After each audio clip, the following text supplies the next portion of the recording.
Hello class 10 chapter 7 exercise 7.1 integration chapter हम यहाँ पर स्टार्ट कर रहे हैं। अब एक्सरसाइज 7.1 का पहला क्वेश्चन क्या है, साइन 2x। अब यहाँ पर इंटीग्रेशन हमको करना है। फॉर्मूला आपको याद होना चाहिए, अगर फॉर्मूला नहीं याद है उसको याद कर लीजिए। अब यहाँ पर हम सॉल्व करने के साथ साथ फॉर्मूला भी आपको बताएंगे, ठीक है। बिल्कुल टेंशन मत लीजिए, आपको इंटीग्रेशन में बिल्कुल अच्छे से आ जाएगा। जैसे डी बाई डी एक्स आया आपको वैसे इंटीग्रेशन भी आएगा, ठीक है। तो चलिए सॉल्यूशन इंटीग्रेशन साइन 2x और यहाँ पर dx, ठीक है। अब यहाँ पर हम अलग से आपको फॉर्मूला बता रहे हैं। देखिए फॉर्मूला आपको याद होना चाहिए, ठीक है। अगर फॉर्मूला नहीं याद है तो आप ये सॉल्व नहीं कर पाएंगे। तो इंटीग्रेशन साइन s dx का क्या होता है, माइनस का cos x प्लस सी। आप इंटीग्रेशन में यहाँ पर प्लस सी जरूर लगाइएगा, ठीक है। अब यहाँ पे देखिए साइन 2x है। अब s के प्लेस में क्या है, 2x है, तो यहाँ पर क्या आ जाएगा, माइनस कॉस 2x, ठीक है। अब देखिए s के साथ कोएफिशिएंट 2 है, तो यहाँ पर आपको मैं बता दूं, जैसे d बाई डी में आप क्या करते थे, यहाँ पर करते थे d बाई डी दोबारा तो 2 क्या आ जाता, मल्टीप्लाई में आ जाता। पर इंटीग्रेशन में उल्टा है, जस्ट क्या होता है, यहाँ पर अगर s के साथ कोएफिशिएंट जो है उसका फिर से करेंगे तो अपॉन में मतलब डिवाइड में आएगा, ठीक है। तो यहाँ पर क्या करेंगे, अपॉन 2 प्लस सी, ये आंसर आ गया, ठीक है। अब आपको समझ में आ गया होगा, जस्ट उल्टा है, जैसे डी बाई डी करते आ रहे हैं बिल्कुल वैसे इंटीग्रेशन में, ठीक है। अब हम मिलते हैं अगले नेक्स्ट क्वेश्चन में। अब देखिए class question number second. Question number second में क्या है, cos 3x, ठीक है।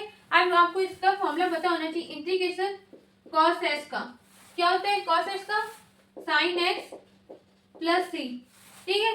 अब ये फॉर्मूला आपको याद होना चाहिए। अब देखिए इसके बाद क्या करेंगे, solution integration cos 3x plus dx, ठीक है।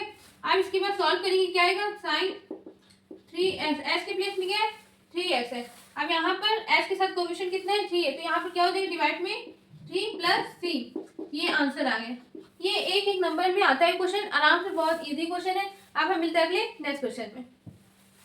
अब देखिए class question number third. Question number third में क्या बोला गया, e की पावर 2x। अब इसका फॉर्मूला आपको पता होना चाहिए, e की पावर x का। तो क्या होता है, e की power x dx equal to, अब इसका क्या होता है, e की पावर x प्लस सी। अब आपके मन में आ रहा होगा d बाई डी एक्स कब यही था, इंटीग्रेशन का भी यही है। हाँ बिल्कुल करेक्ट है। आप e की पावर s का d बाई डी एक्स करें चाहे इंटीग्रेशन करें, आंसर वही आएगा, e की पावर x, ठीक है। अब इसके बाद यहाँ पर सॉल्व करते हैं, सॉल्यूशन इंटीग्रेशन e की पावर 2x dx, ठीक है। क्या आएगा, e की पावर 2x। अब यहाँ पर देखिए s के साथ क्या है, 2 है, अब यहाँ पर क्या हो जाएगा, डिवाइड में हो जाएगा 2 प्लस सी, ये आंसर आ गया, ठीक है। अब हम मिलते हैं अगले नेक्स्ट क्वेश्चन में।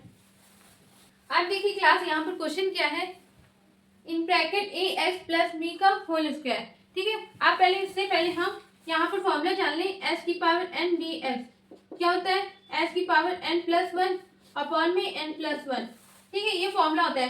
पर आप फॉर्मूला याद मत करिएगा, सिंपल सा ट्रिक बता रही हूँ यहाँ पर।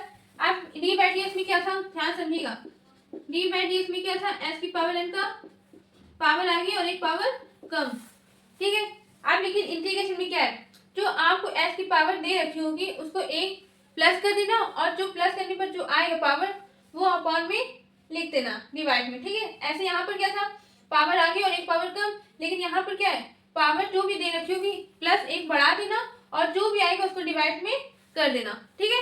सिंपल सा, जैसे हम यहाँ पर बता रहे हैं, सॉल्यूशन इंटीग्रेशन ए एक्स प्लस बी का होल स्क्वायर, ठीक है, डी एक्स, ठीक। अब इसके बाद ध्यान से समझिए, एस के प्लेस में क्या है, ए एक्स प्लस बी, एस की पावर एन का फॉर्मूला अप्लाई करेंगे, यहाँ पर क्या आएगा, ए एक्स प्लस बी, ठीक है।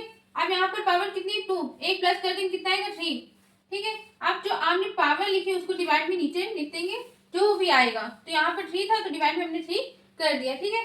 फिर से करेंगे, अगर देखिए एस के साथ एक कोएफिशिएंट है ना, तो यहाँ पर डी बाई डी एक्स में क्या होता था, मल्टीप्लाई में आता था, पर इंटीग्रेशन में क्या होगा, डिवाइड में आएगा, तो यहाँ पर क्या आ जाएगा, ए। तो आंसर क्या है, 1/3 A in bracket A S plus B का होल क्यूब, ये प्लस सी, ये आंसर आ गया, ठीक है। अब हम मिलते हैं अगले नेक्स्ट क्वेश्चन में। अब अब देखिए class question number 5। Question number 5 में क्या कहा गया है, साइन 2x माइनस 4e की पावर 3x। ठीक है, अब यहाँ पर 2 दे दिए गए, बीच में क्या साइन लगा है माइनस का, कोई बात नहीं, हम जैसे सॉल्व करते आ रहे सॉल्यूशन, एक बार integration sine 2x dx minus और एक बार 4e की पावर 3x dx। ठीक है, हमने दोनों साइड क्या कर दिया, इंटीग्रेशन लगा दिया। अब इसके बाद देखिए साइन s का फॉर्मूला आपको मैंने बताया माइनस का cos x प्लस c होता है। ठीक है, तो यहाँ पर क्या आ जाएगा, माइनस cos 2x अपॉन में 2, क्यों, यहाँ पर s के प्लेस में क्या है 2x है। ठीक, माइनस अब ये 4 क्या है कांस्टेंट है, तो क्या आ जाएगा बाहर, फिर इंटीग्रेशन e की पावर 3x dx। ठीक है, अब next step minus cos 2x upon में 2 माइनस 4। अब e की पावर s क्या होता है, e की पावर x। ठीक, यहाँ पर e की पावर s के साथ क्या है 3, तो यहाँ पर अपॉन में 3 आ गया प्लस 3, ये आंसर आ गया। ठीक है, बहुत इजी क्वेश्चन है, अच्छे से एंजॉय करके पढ़िए। आप हम मिलते हैं अगले नेक्स्ट क्वेश्चन में। आप देखिए class question number 6। Question number 6 में क्या बोला गया है, इंटीग्रेशन इन ब्रैकेट 4e की पावर 3x प्लस 1 dx। ठीक है, अब आपको यहाँ पे ब्रैकेट के अंदर दे दिए गए और इंटीग्रेशन लगा दिया, तो एक बार आप इंटीग्रेशन 4e की पावर 3x के साथ करेंगे और एक बार इंटीग्रेशन 1 के साथ। ठीक है, अब चलिए सॉल्व करते हैं। इंटीग्रेशन 4e की power 3x dx plus integration 1 dx। ठीक है, अब इसको सॉल्व करने से पहले हम आपको यहाँ पे फॉर्मूला बता दें, इंटीग्रेशन dx, यहाँ पर कुछ भी अगर नहीं दे रखा है तो वहां पर क्या होता है 1, तो इसका आंसर क्या होता है x प्लस सी। अगर मान लीजिए सपोज b y होता, ठीक है, यहाँ पर कुछ ना दिया होता, ठीक, तो यहाँ पर क्या है 1 है, तो इसका आंसर क्या होता है y प्लस सी। ठीक है, अब आपको समझ में आ गया होगा फॉर्मूला। अब यहाँ पर हम सॉल्व करते हैं, तो यहाँ पर देखिए 4 क्या है कॉन्स्टेंट टर्म में बाहर आ गया, इंटीग्रेशन e की power 3x dx plus 1 dx। ठीक है, अब यहाँ पर 4, अब e की पावर s का फॉर्मूला क्या होता है e की पावर x, तो यहाँ पर क्या आ जाएगा e की पावर 3x, s के साथ कोएफिशिएंट क्या है 3, तो अपॉन में 3 प्लस यहाँ पर आ गया x प्लस c। अब इसको सही से अगर लिखे तो 4/3 e की power 3x plus s plus c, ये आंसर आ गया। बहुत अच्छा क्वेश्चन था। अब हम मिलते हैं अगले नेक्स्ट क्वेश्चन में। अब देखिए class question number 7। Question number 7 में क्या बोला गया, integration x square in bracket 1 minus 1/s² dx। ठीक है, अब यहाँ पर आपको ऐसे दे दिए गए, आपके मन में आ रहा है f1 इंटू f2, कुछ ऐसा फॉर्मूला नहीं लगाना है। यहाँ पर देखिए पहले सॉल्यूशन, अब देखिए एक्स स्क्वायर को क्या कर देंगे अंदर मल्टीप्लाई कर देंगे, अंदर मल्टीप्लाई करेंगे तो क्या आएगा एक्स स्क्वायर माइनस, अब इसको एक्स स्क्वायर को 1 से मल्टीप्लाई करेंगे तो एक्स स्क्वायर, अब x square upon x square cut होगा तो क्या आएगा आंसर 1, तो यहाँ पर आ गया 1। ठीक है, फिर डी एस, यहाँ तक आपको समझ में आ गया होगा। अब इसके बाद एक बार इंटीग्रेशन इसके साथ करेंगे और एक बार 1 के साथ, तो चलिए integration x square d x minus 1 D x. ठीक है, अब यहाँ पर s की पावर n फॉर्मूला अप्लाई हो रहा है, तो यहाँ पर देखिए क्या होगा s क्यूब और जो पावर आई वो अपॉन में 3 कर दिया, अब माइनस s प्लस सी, ये आंसर आ गया। ठीक है, बहुत इजी क्वेश्चन था, बस यहाँ पर बच्चे क्या करते हैं इसको देख करके छोड़ देते। देखिए स्टेप बाय स्टेप समझिए, बहुत इजी क्वेश्चन है। अब हम मिलते हैं अगले नेक्स्ट क्वेश्चन में। अब देखिए क्लास क्वेश्चन नंबर 8।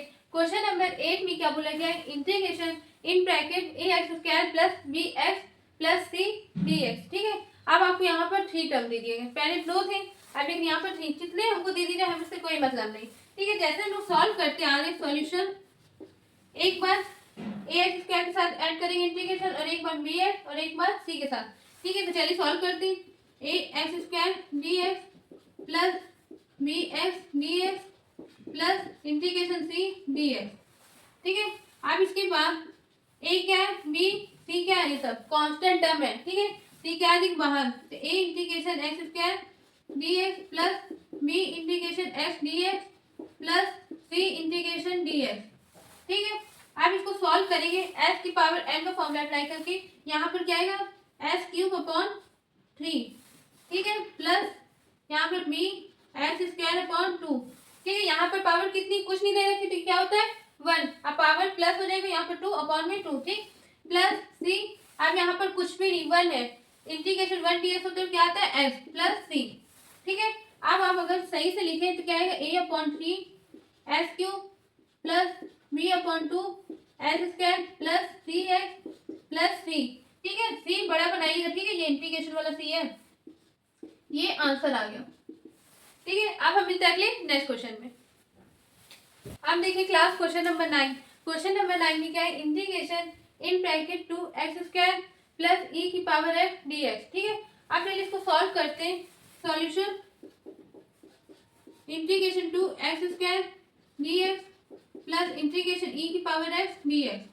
ठीक है, अब ये टू कांस्टेंट में क्या देंगे बाहर, integration x square d x plus integration e की पावर एफ डी एक्स। अब फॉर्मूला अप्लाई करेंगे, क्या आएगा, एस की पावर एन का यहाँ पर आ जाएगा एस क्यूब अपॉन में 3 प्लस ई की पावर एक्स प्लस सी। ठीक है, तो आंसर अगर सही से लिखे 2/3 एस क्यूब प्लस ई की पावर एक्स प्लस सी, ये आंसर आ गया। ठीक है, अब हम मिलते हैं अगले नेक्स्ट क्वेश्चन में। अब देखिए क्लास क्वेश्चन नंबर 10 क्या बोला गया, integration in bracket root x minus 1/√x को होल स्क्वायर dx। ठीक है, अब इसमें आप सोच रहे होंगे एस की पावर एन फॉर्मूला अप्लाई करेंगे, ऐसा गलती कभी मत करिएगा। ठीक है, यहाँ पर a माइनस बी का होल स्क्वायर का फॉर्मूला अप्लाई करेंगे। ठीक है, तो चलिए solution integration a minus b का होल स्क्वायर का फॉर्मूला आपको पता है, a square plus b square minus 2ab। तो यहाँ पर root S square plus 1/√x का whole square minus 2 into root x into 1/√x। ठीक है, dx। ठीक, अब इसके बाद यहाँ पर रूट एक्स का स्क्वायर लगे तो यहाँ पर क्या आ जाएगा, x plus 1/x minus root x क्या हो जाएगी, कैंसिल, यहाँ पर क्या बचा 2। अब देखिए ये हमारा आंसर आ गया, यहाँ तक मतलब सॉल्व कर लिया। अब इसके बाद हमको क्या करना है, इंटीग्रेशन फॉर्मूला अप्लाई करना है। पहले एक बार इसके साथ ऐड करेंगे, integration x d x plus 1/x d x minus integration two d x. ठीक है, अब चलिए यहाँ पर s की पावर n का फॉर्मूला अप्लाई करेंगे, क्या आएगा, एक्स स्क्वायर अपॉन 2 प्लस, अब यहाँ पर आप सोचेंगे s की पावर 1 है, ऊपर भेजेंगे -1, ऐसे गलती मत करिएगा, वो d/dx में होता है, लेकिन इंटीग्रेशन में इसका फॉर्मूला होता है 1/ds का log s। क्या होता है, log s प्लस c। ठीक है, 1/x ds का इंटीग्रेशन फॉर्मूला होता है log s प्लस c। ये गलती मत करिएगा कि s की पावर 1 है उसको ऊपर भेजते -1 और उसको सॉल्व करते s की पावर n की तरह, बिल्कुल नहीं। इसका फॉर्मूला ये होता है, तो यहाँ पर क्या आएगा, log s minus 2 integration dx। ठीक, अब आगे step X square upon 2 plus log s minus 2x plus C, ये आंसर आ गया। ठीक है, अब आप इसको अच्छे से क्वेश्चन नंबर 1 से लेकर क्वेश्चन नंबर 10 तक अच्छे से 2 बार प्रैक्टिस करिएगा, खूब प्रैक्टिस करेंगे तभी आपको ये सॉल्व कर पाएंगे, और ये फॉर्मूला अच्छे से याद कर लीजिएगा। ठीक है, अब हम मिलते हैं अगली नेक्स्ट वीडियो में नेक्स्ट क्वेश्चन के साथ। Thank you.